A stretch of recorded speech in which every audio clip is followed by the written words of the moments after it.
Good day guys, and welcome to another video. Before we start anything, I am fully aware that the title I have for this video is very clickbaity. I know some of you really want to go in the comments and comment right away, but I encourage you to please stay for the rest of the video, listen to what I have to say, and I think mostly everyone would agree with what I am saying. It's been some time since we've had like a sit down and discuss type of video. I usually do all my vlog videos and I appreciate all your support there, but without further ado, let's jump straight into what this video is about. As the title says, did Calypso influence reggae? You know, this Trini versus Jamaica thing that always goes on. Let's get into it. So why this question? Why am I talking about this now? Now I will admit I'm a bit late to the party in terms of this. This has already somewhat moved on, but I really wanted to spend some time, do my due diligence, so everything I say here could be backed up. And I encourage everyone, don't take anything I say at face value. Go ahead and research it yourself. There was a recent event in the Caribbean where iShowSpeed, the biggest streamer, visited a lot of different Caribbean islands, and that reignited the little rivalry that we have between these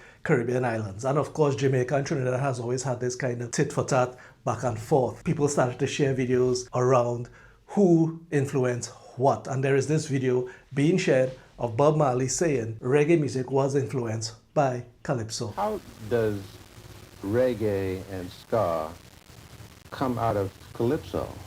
Many people ask that. Yeah, because the Calypso was always there first. And there is a lot of TikTok videos being shared where people are saying, who influenced what? All influenced this? And Trinidadians will say, well, we influenced reggae, so that is part of it. Please remember that a lot of this thing is online. In person, I have never had a bad experience in Jamaica. I'm in Jamaica now because I'm Trinidadian. All right. Anywhere I go in Jamaica, people are very friendly. They're excited for another Caribbean person to experience Jamaica. Same way, if I meet a Jamaican in Trinidad, I'm excited to try to show them around and talk about Trinidad. In person, I have never felt anything like what we talk about online. Let's not put too much onus on what we hear online. People feel more free because it's a bit more anonymous to say some very vile things. We are not like that to each other in real life. So, into the meat of the matter. Let's talk about some history. So we have some context before we start the larger conversation. There is a shared colonial history in the Caribbean, especially with the British Empire and the French and whatnot and Spanish colonizing different islands. The result of that, sadly, is the history of slavery in the Caribbean. A lot of slaves were taken from West Africa and brought to different settlements far from up in the US, straight down the Caribbean line, even into South America. Now, because they were taken from similar places and placed into different countries, there are certain parallels of development, culture, and music that happened in different islands. In Jamaica, it started with Mento, which takes its roots from European, but very much East African traditions, and that developed into Mento. Similarly, in Trinidad, Kaiso music was developed. It was more of a protest kind of music where they talk about the struggles and against the masters and that kind of thing. You know, against the man. That is what Kaiso was developed. The influence of French Creole and African, East African influences. So there is a shared history. So therefore there are certain things that will sound very similar. Now Mento and Kaiso or Calypso is very different in terms of their core structure. But to someone like me who is unlearned in music, they sound very similar. Like when I hear a Mento song, it sounds like very old Kaiso or Calypso. And I'm sure if Jamaicans hear some very old time Kaiso, it'll sound similar to Mento. But their root structure is different. Now we also have to talk about some other crossovers of Mento and Calypso that happened in history. In the 50s, I think it was, Calypso was more popular internationally than Mento music. So therefore, when tourists visit Caribbean, especially Jamaica, there was an expectation that when they go to hotels or shows and that kind of thing, they would hear the Caribbean music, which in their minds was Calypso. Mento musicians and Mento bands started to also sing Calypso music. Now some people would argue it was more of a brand thing, which is true, but of course it is an example of crossover happening. Now Calypso eventually evolved into Soca, which is more the party vibe of Calypso. Shorty, I took Calypso beats, mixed it with like the traditional Indian music because there is people of East Indian descent like myself in Trinidad, and he invented Soca. Mento evolved into ska by taking influences of the Mento music and mixing it with R&B influences from the US. Now the R&B influences in the US influence rock and roll and bebop rock. Ska has that kind of bebop, fast reggae beat to it. And then it was eventually slowed down into rocksteady. Now this is where the influences again cross paths. Lynn Taitt was a guitarist based in Trinidad. He started to play very young with steel pans and that kind of thing. And he was invited to Jamaica by Byron Lee, I think was in 1964, to be part of the independence celebration. And he stayed in Jamaica for a few years. But he was a very prolific session guitarist. I think he eventually had a band called the Jet that was prolific in recording a whole set of different types of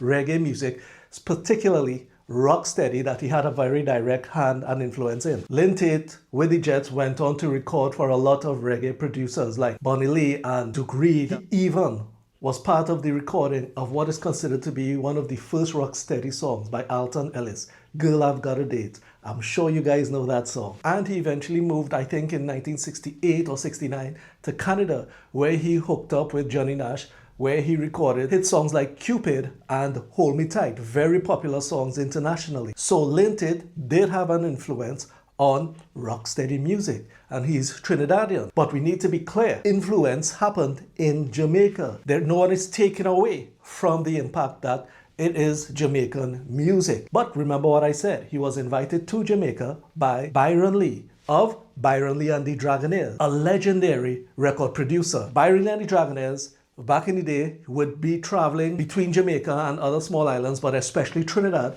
because of the carnival. The Dragonaires would be the band playing in all of these fetes and whatnot. Byron Lee started to organize tours and whatnot to the US with Soca artists and whatnot, and his band shifted to more Calypso Soca music. By organizing these tours to the US, he popularized Soca and Calypso more. And Byron Lee also wanted carnival in Kingston, Jamaica. He saw what was happening, especially in Trinidad. He is the father of carnival in Kingston, Jamaica. He started off in the 90s and it has developed to what it is beautifully today. Here we have a Trinidadian influence in rocksteady, but then we have Byron Lee and the Dragonaires through his production and tours, and he used to do compilations and sell it of soca music. It was popular internationally, helped popularize Calypso and soca music in Jamaica and also the wider world. So the influence is not just one direction, it's crisscross, it's circular. Why? Shared history. The Caribbean is small. We are all connected. And that is what we should really be talking about. We appreciate that the influence, and it has developed into these distinct musical genres that we could all define as different, belonging to different places. But again, we are all Caribbean people. We are all brothers.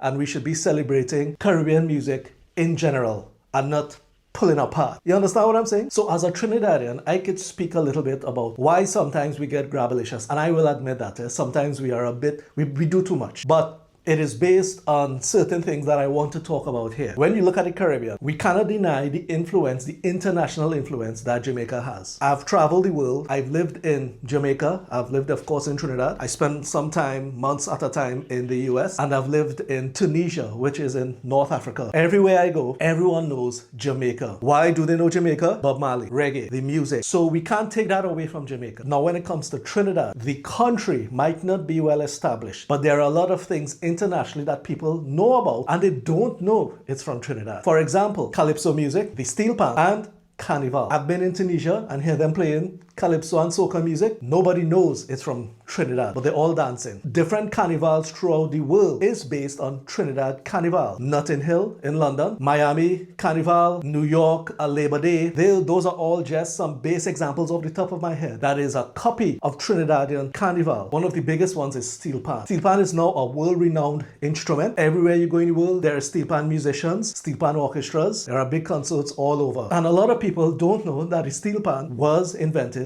in Trinidad. So there are parts of our culture that we see and we recognize. We feel that we don't get the acclaim that it is from Trinidad. So therefore, at times, when we see certain things, especially when we see people somewhat taking ownership of what we know to be ours, we could get a little grabalicious. But it's us just trying to say, hey, that is ours. We know about it. Now again, online with autonomy, people are like this and that, and they might get a bit harsh and that kind of thing. And there's no excuse for that. But in the past, in the 90s, two individuals licensed a process of making steel pan. The US people all right? And they took something that is ours and patented it. Now it has since lapsed, but it shows you where something that is ours was being claimed indirectly by someone else. So there is this thing of us to become somewhat protectionist of what we hear. If tourists are visiting the Caribbean, they expect to hear steel pan. So therefore, when I Show Speed went to Barbados, they showed him someone playing steel pan. The Trinis could have relaxed a little bit. They didn't have to get so and be like, oh, well, look, I get all their own thing. Come on, it's the Caribbean.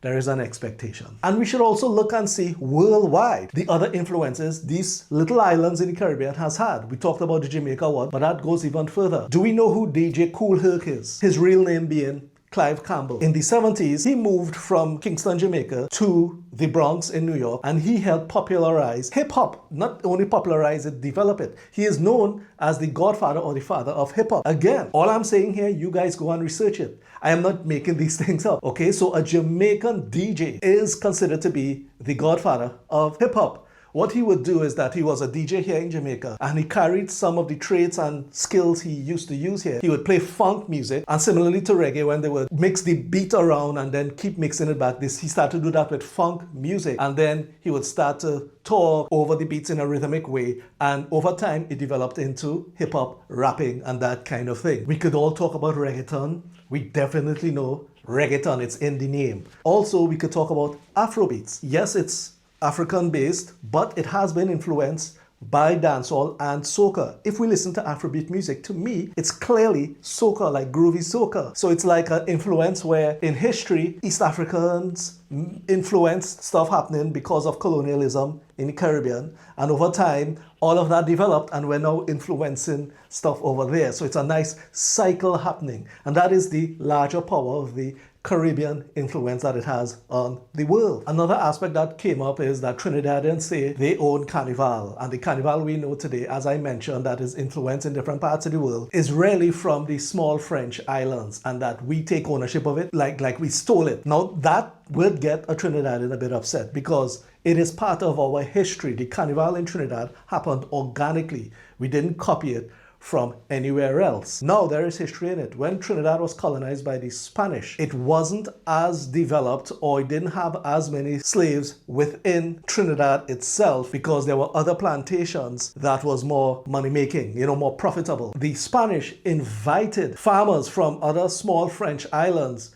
to come, and they bought their slaves and they got land in Trinidad. That's where French Creole and the French influence happened in Trinidad. Although the French never colonized Trinidad, there was a time when French really ruled Trinidad because of the amount when the slave masters came from those French islands and they brought their slaves. French was being spoken in Trinidad. We have names of places in Trinidad that is French. Laventille, Blantyre, all that is French names. And Carnival developed through that into what it is today. So yes, there were maybe smaller carnivals and parties happening, but the carnival we know today happened in Trinidad, historically developed there. In Trinidad, we didn't used to say we're going to party, we're going to fête. Fête is the French name for party. Dimanche Gras, which is the big show right before Carnival Monday, is a French word, dimanche, which is Sunday. The opening of Carnival, Juve. If you look at how Juve is spelled, ouvert, which is open in French. So it is very mixed into the culture. It's not something we copied, all right? So I just wanted to clarify that. And another point is we all listen to each other's music. I know soca music is very popular here, especially around Carnival. And believe me, I'm not even sure Jamaicans understand how popular dancehall and reggae is in Trinidad. I grew up with dancehall and reggae, all right? I remember the era when 98.9, the hit line 98.9 launched, specifically because it wanted to go after the dancehall and to a lesser extent hip-hop, but that was a channel mainly for dancehall music in Trinidad. I was a teenager when this happened. And I remember growing up with dancehall. I grew up in Port of Spain, so we were hearing it all around us, reggae and dancehall all the time. Calypso and soca music is somewhat seasonal. It's gotten better over the years because of groovy soca, which is a more relaxing thing to listen to. So therefore, when we listen throughout the year, it's much more popular now. But back in the day with power soca, could you imagine listening to, what is this song where Marshall talking about mash up the stage? Stamp on it. Advantage. You can't listen to Advantage more than 2 or 3 times. You'll get tired. All right. So listening throughout the year was a bit more. So we would, after Carnival has passed, what happens? Reggae and dancehall become the music that you'll be hearing all over the place It is very popular. Just as an example, when Buju was released from prison, I saw videos, maybe you could look it up, of people in Charlotte Street in Port of Spain celebrating, cheering. There's a video of a man rolling on the ground. Why? Buju get released. And recently, I saw an interview of Buju where he talked about he likes to come to Trinidad and he considers Trinidad his second home. Isn't that beautiful? Isn't that the kind of attitude we should have with each other? And forget this kind of vitriolic online thing that's happening. Come on, we could do better than that. So at the end of the day, we don't really need to be fighting with each other. We should be celebrating our shared history that has developed different genres of music that has gone on to influence the world. And I think that is a better message that we should be more focusing our energies on. I mean, this bickering between the islands have gotten to a point where we're starting to compare KFC. Which one of the islands had the best KFC? KFC is not Caribbean. We shouldn't even be comparing who has the better KFC. As we're talking about it, Jamaica has the best KFC. I've been here for some time.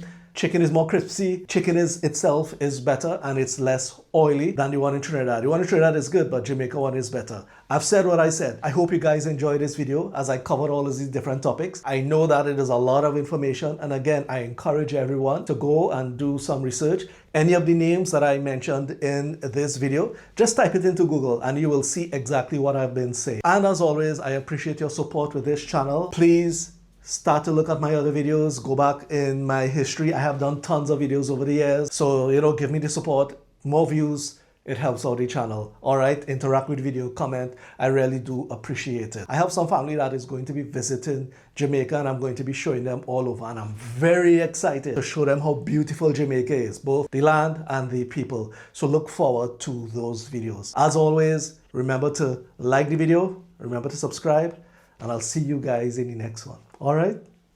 Bye. How looking so? Lord, I can't take out my glasses. I take out my glasses, everything blurred. I only just something else, yes? I wonder how much gray hair you see it. Eh, Lord, Father. I wonder how the lighting looking. Wait, are recording? Lord,